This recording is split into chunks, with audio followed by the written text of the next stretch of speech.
Ed ora cambiamo pagina, parliamo di spettacoli di mistero in tutta la regione del Veneto fino ad inizio dicembre. Il servizio. Dal 26 ottobre al 1 dicembre torna a Veneto Spettacoli di Mistero. Il festival promosso da Regione del Veneto è realizzato dalle Proloco regionali, dedicato interamente a storie e misteri di un variegato territorio che si estende dal mare alla montagna. Il tema di quest'anno è l'aria e la terra. Avremo la possibilità dal 26 di ottobre di godere di questi spettacoli e abbiamo oltre 70 spettacoli in tutto il nostro territorio regionale e vedremo impegnati quasi 50 pro loco. Quindi che il mistero ci accompagni, ci aspetta Halloween, ma noi abbiamo una tradizione ben più antica che ci lega ai misteri, alle leggende e ai miti, che poi non sempre leggende e miti e non sempre finzione sono, ma molte volte fanno parte del nostro modo di essere, dei nostri valori, della nostra identità culturale. Piazze, ville, teatri, castelli, boschi e lagune saranno uno scenario in cui prenderanno vita antichi racconti.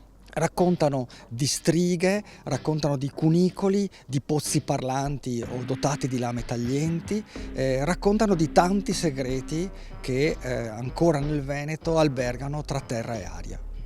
Uno degli aspetti dei quali ci occuperemo nel corso dell'edizione 2024, legati alla terra, è il lavoro in miniera. Il Veneto storicamente, chiaramente, nei secoli ha dato molto e anche in termini di emigrazione, magari in tempi più moderni. Racconteremo della fatica moderna e dell'emigrazione, ma nel fare questo affronteremo anche un aspetto leggendario e filologico. Una 16ª edizione che fa tesoro di un lungo percorso di tradizione. È sicuramente un festival che è evoluto nel tempo e che si sa anche posizionare da un punto di vista promozionale, non solo turistico, ma anche della valorizzazione degli ambienti e degli attrattori culturali e museali nella nostra regione. Braccio operativo della regione, come di consueto, le Proloco del Veneto. Bisogna che ne andiamo orgogliosi, è un qualcosa che sicuramente emozionerà e coinvolgerà tutto il territorio e la popolazione logicamente interessata a questo tipo di eventi.